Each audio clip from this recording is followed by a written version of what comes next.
everyone, welcome to the Tru Crym Podcast, where we focus mainly on local San Diego cases. My name is Erina. And I'm Ranete. So in today's case, I'm going to talk about Raymond Henry Goedeke. Originally, I was going to, as you know, do Brenda Spencer. But as I was looking into it, I wasn't feeling it. It was just kind of like boring to me. And it's so like overplayed, kind of. I feel like everyone already knows it. There's so many documentaries and shows about it. Yeah. Yeah. So I got on my newspaper archives that I love so much. I put in Chula Vista murders. I was looking in the 80s and then found a few. And then I decided, you know what, let me look in the 60s. And I came across this case. I couldn't get more local than this case. It is literally 1.6 miles away from where I live. Oh my gosh. Super local. Yes. Scary local. Yeah. I even drove by the house and the pictures that they have in the newspaper. Did you take any footage? I did actually. Super local, probably can't find anything as close. I mean, I hope like not, literally right? walk over there now. So this happened in 1964. Raymond Goedeke, and I hope I'm saying his last name correctly, but anyways, Raymond, he was born January 4th, 1946. He was born and raised in Chula Vista. He was the oldest of 3 children. At the time of the crime, his dad Henry was 42, his mom Joan was 39, sister Ellen was 15. Brother Mark was 8, and Raymond was 18 years old. The family were members of the Pilgrim Lutheran Church, and the father, Henry, actually was an elder. Okay. What's an elder? I think it's like an assistant to the priest. Like he's been in that congregation for a long while. Okay. And like he a assists the assistant. priest. Okay. Like a second-hand man. Yes. Okay. And he was also a landscape architect by trade. And the mom, Joan, she assisted the Girl Scouts because her daughter, Ellen, was a Girl Scout brownie. Okay. She would make like a lot of cupcakes for the brownie troop, and she would come up with like little arts and crafts and ideas to do with the girls. And so on the outside, they look like the typical normal good family, whatever that is, Leave right? it to Beaver family. Yeah, Betty Broderick type family. Raymond, it was said that he was pretty shy, quiet, but he was really respectful. And I came across online a book that a neighbor and classmate of his wrote about Raymond, and it was called Murder in the Neighborhood. Oh, wow. So like I subscribed to it, but I put a reminder to like cancel it within 7 days so I don't have to pay that Just subscription. pay the free subscription.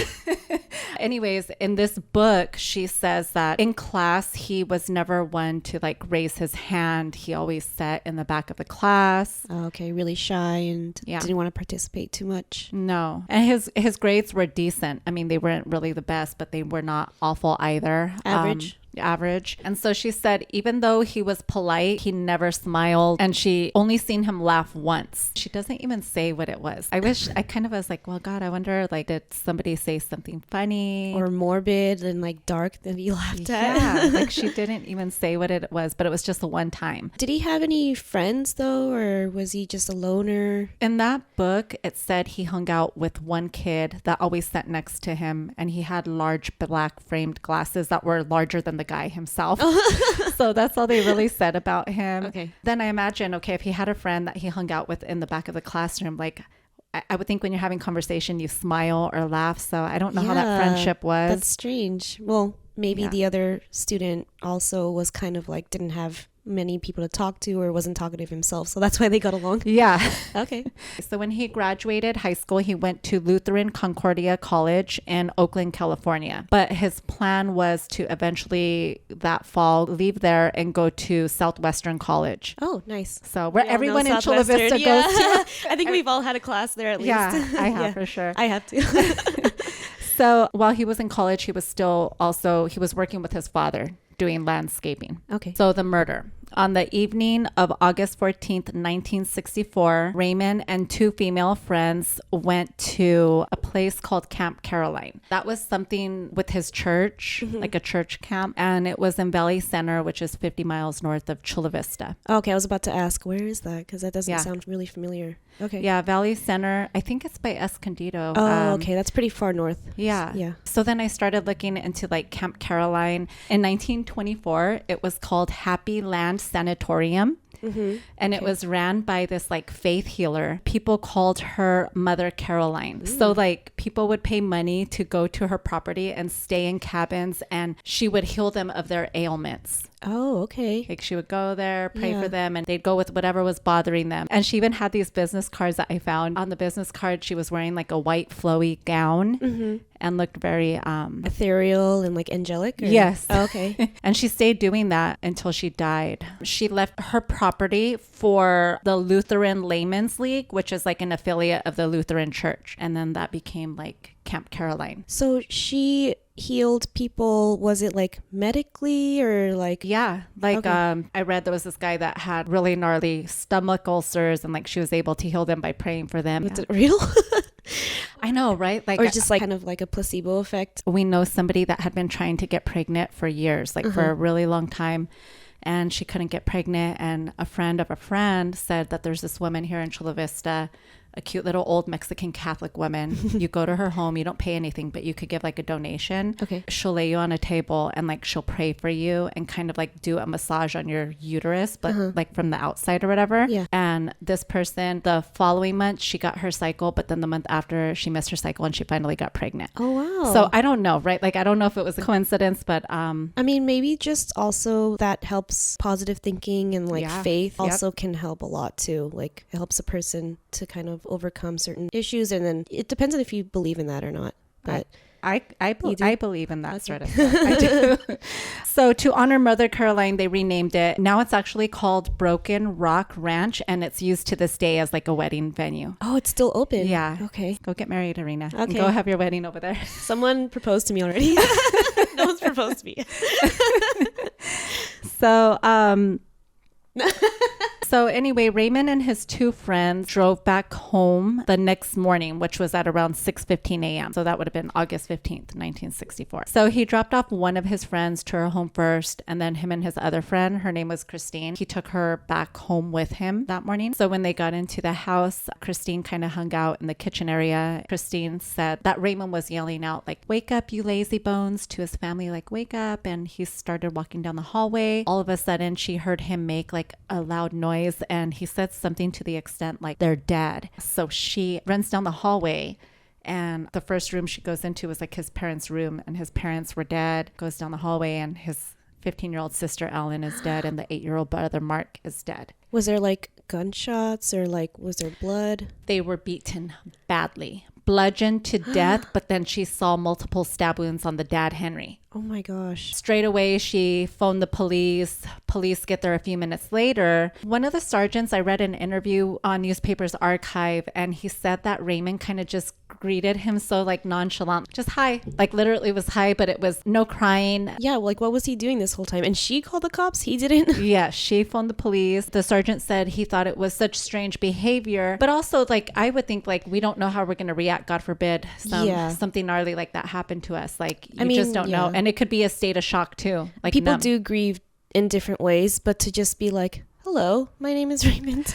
Welcome to my home." I know. That is weird. Yeah. And that stuck to the sergeant. So since they were the ones that found the family, the police had to take Raymond and his friend Christine to the South Bay Police Station. They go to the police station and they're being asked questions. And as they're, interviewing and kind of just like looking at Raymond, they notice the tiniest speck of blood on his right ear. And then in his hair, he has a small speck of blood. Ooh. So they ask him, "I need you to remove your clothing." And they seen blood stains on his body. And he never went up to the bodies and tried to touch them? I don't know if he said that in his interview. Okay, because that would have been like the excuse. Like the transfer? Yeah, the transfer. Mm-hmm. Yeah, I don't know. And at that moment, they started just looking more. And I guess he had an injury on his hand. Oh, and so they asked him, and it was fresh. Yeah. And he said, "Oh, I heard it on my car door," or something like that. The next day, police go back to the house and they start doing fingerprint lifting. And when they're doing that on, I think it was a bathroom sink and like a door molding, there was a fingerprint blood stain. They matched it to, it was Raymond's. Okay. That's a pretty big piece of evidence. Yes. Police interviewed people who attended the church camp, and people said that, Raymond did leave in the middle of the night. Okay. So they did notice that. A gas station attendant actually ended up reaching out to the police and telling them, because I guess it was on the news or something like that,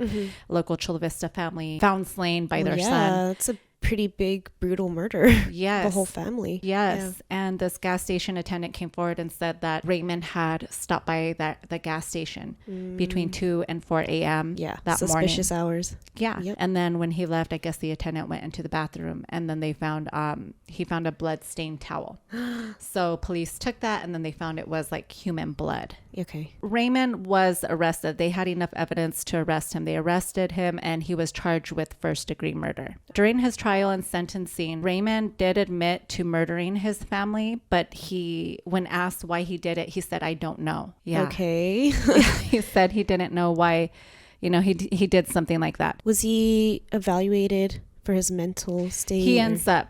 Okay. So during the trial, like they do end up evaluating his mental health. He needs it. Yes, for sure. For sure. And he said that night he left the camp that he just got into the car because he said he just felt like going for a drive. He said, somehow I ended up at my parents' house because I decided I wanted to get coffee. And he said he actually had parked like across the street and sat in his car for a while before he went in and did what he did. What was his relationship with his parents like? Because, his parents seem like nice. They were involved in their kids' lives, and he worked for his dad and stuff. So it's like they didn't like fight at all, like too much, or... Well, like during the trial, like, which I'll get into that part. They do like stuff comes up, not exact details, but it wasn't as perfect, obviously, as it looked on the outside. So in the trial, like Raymond said that when he finally went into that house after like going there to get coffee or whatever, he walked in through the garage and he had seen like an iron steel rod on the floor. So he went to pick that up and he grabbed a towel for whatever reason, wrapped the towel over the iron rod, walked into the house, took his shoes off, left them in the kitchen because I guess they just got new carpet, and he didn't want to walk on that newly laid carpet. How considerate of him. Exactly. He walks down the hall, goes to his parents' room first, and then his mom and dad are sleeping, and he just starts going in on it with the rod with his dad. He struck his father multiple times, then went on to his mom, and then went back to his dad. Then he went down the hallway. He said that's when he bludgeoned to death his 15-year-old sister, Ellen, went more down the hallway and did the same thing to 8-year-old Mark. Then he said when he went back to his parents' room, he seen his dad crawling on the floor. Oh my gosh. Trying to go towards the door. I don't know if to escape and try to get help. Yeah, try to do anything. And Raymond just lit up a cigarette and started smoking a cigarette, watching his dad struggle. Wow. Then he kind of like looks, and he said no words were exchanged during that time. So then he's kind of scanning the room and he sees on a dresser like a hunting knife that his dad had. He gets that hunting knife and just stabs his dad 20 times, killing him eventually.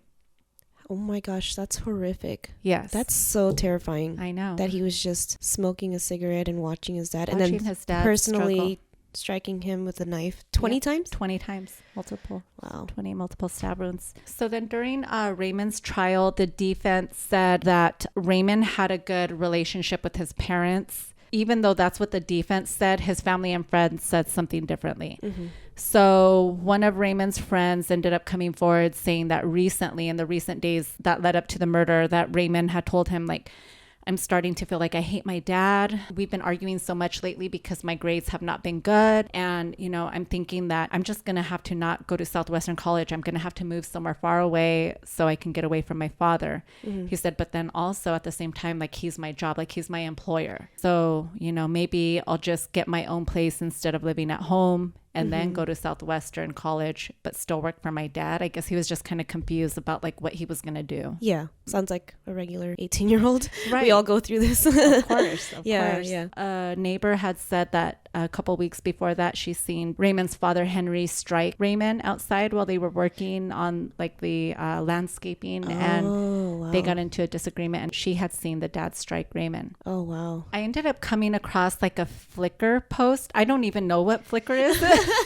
But I came across a post. In this post, this person said that they came across this case and they said what their thoughts was on it. There was a comment from a family member because this person's post seemed to think that it had something to do with religion as to why, Raymond did what he did. Okay. But this person was like, I'm a family member of the Goedekes and this had nothing to do with religion. She actually said exactly this. This is my family and this had nothing to do with religion.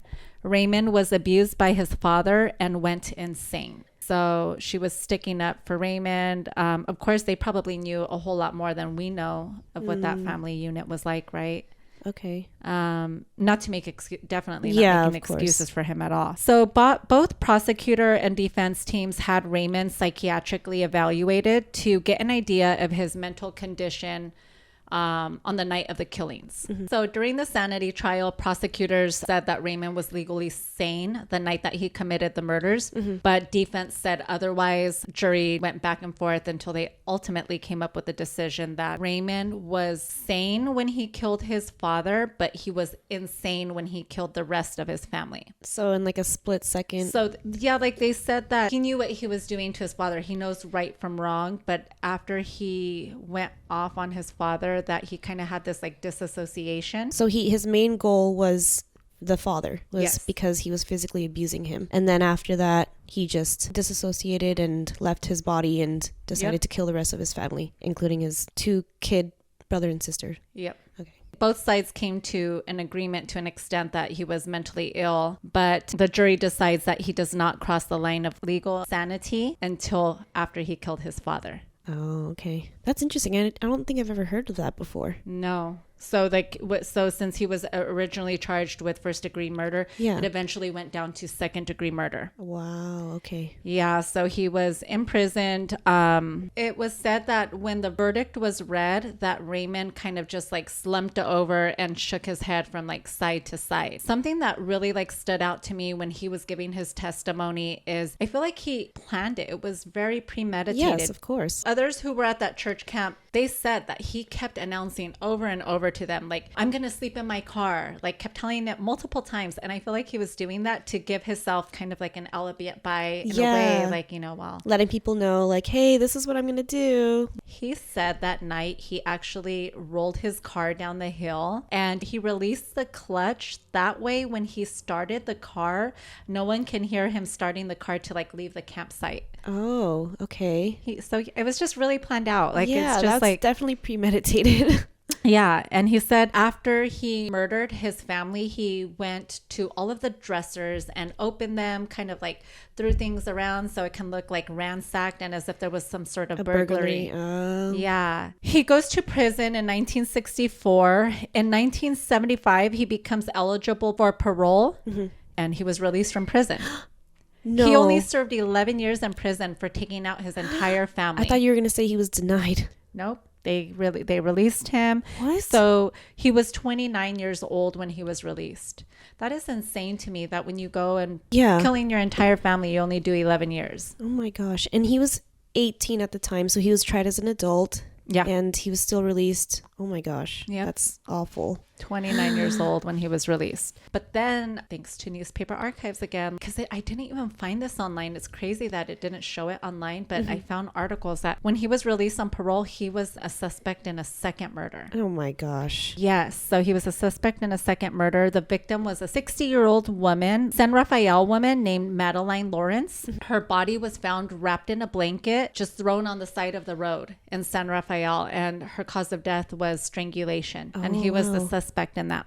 So when Raymond was in prison, the correctional officer who was assigned to look after him, that was Mrs. Lawrence, the woman who was murdered. That was her husband. Oh, her husband. It was her husband. He was assigned to look after Raymond, but they developed like a bond. He eventually was transferred from San Quentin to Vacaville prison. Okay. That correctional officer was also transferred with him. So at some point, Raymond and Mrs. Lawrence met in person while he was in prison. Oh, wow. And that's so creepy. Yes. When Raymond was released from prison that first time, he got married and he moved to San Rafael. Don't know if he had children, couldn't find anything on that, but he moves into an apartment building with his wife. And during that time, Mrs. Lawrence's husband commits suicide. So her and Raymond talk, they're friends, and kind of just tells her, well, why don't you come? I love San Rafael. Come over here. There's vacancies in my building. And she goes and she moves into that same complex as Raymond. And while she's living there, Raymond and his wife start having trouble in their marriage. It ends up going sour and they end up getting divorced. So when they got divorced, Raymond and Mrs. Lawrence decided to move in together, not to be in a relationship, but it was more to save money Yeah, okay. And they're financial. friends. They're close friends. Yes. So they're living together as friends. But eventually, Raymond just does not like the living arrangement. He starts feeling kind of just like trapped, like he feels suffocated. Really? And I don't know, maybe she wanted something out of it more. Who knows? But he just wasn't happy. So he leaves that and then he moves to San Francisco. So some days go by and it's freshly like when he moved there. Mrs. Lawrence's friends become concerned when they can't get a hold of her. They were trying to phone her. They even went to her apartment and nobody answered the door. So they notified the police. Police start digging and doing their research and, you know, hearing that she had a roommate, a guy named Raymond. They kind of start looking into his records and seeing what he did in 1964. So he became top suspect. They reach out to Raymond and at that time he's in San Francisco and they ask him, well, are you willing to come to San Rafael and do a lie detector test with them, with us? He says yes. They scheduled a date for him to go over there. Date comes and he just skips out and doesn't go to the appointment. Surprising. So they try getting a hold of him. He is nowhere to be found. He ends up dipping to like Portland, Oregon. He is trying to flee the police. The FBI ends up tracking him down and the FBI arrests him. He admits to murdering Mrs. Lawrence and they only gave him 7 years for that. Actually, he only had to do 2/3, which is like a little over 4 years, but they gave him like 130 something days credit for the days that he was in jail at that time awaiting that trial. And then they gave him almost like an extra month for having good behavior, which I don't think nobody should get damn good behavior credits for doing what you did. Yeah, that's so ridiculous. Yes. When he gets out, he was eventually released. I don't know the exact year, but he was off of parole by 1984. After that, there's nothing on him. Oh my gosh. The next known thing that I was able to find was that he died in 1994 at the age of 48 years old. He died in Thousand Oaks, California, which is like in Ventura County. And at that time he was working, doing what him and his dad did. He was working as a landscape architect. How coincidental that he started doing that again, landscaping. Does it say by an unknown name too? Also, I should add that. So he started going by a different name. Oh, okay. He was self-employed. Oh, what was the cause of death? Do you know? I couldn't find 42? the cause of death. 48. 48. That's really young. Really young, 48 years old, no known cause of death. And that's just the case. I mean, I wish I had more information about what happened when he got out, if he murdered another person. But to me, it's just so crazy that he got 11 years for wiping out his entire family. Yeah. And then did a little over 4 years for murdering strangling another fifth woman. person. Yes. Like most teenagers, you know, he wasn't getting along with one of his parents. Yeah. I mean, I don't understand him murdering his father at all, but then going after his mom and then his kid. How old his sister was? 15. And then the 8-year-old brother. 8-year-old brother. Yeah. That's just like malicious. Evil. That's just straight evil. And I mean, he didn't learn his lesson. He goes out and he kills another person that he was close to as well. And then he basically just got away with it and got to live his life until he was 48. Yeah, 48 years old.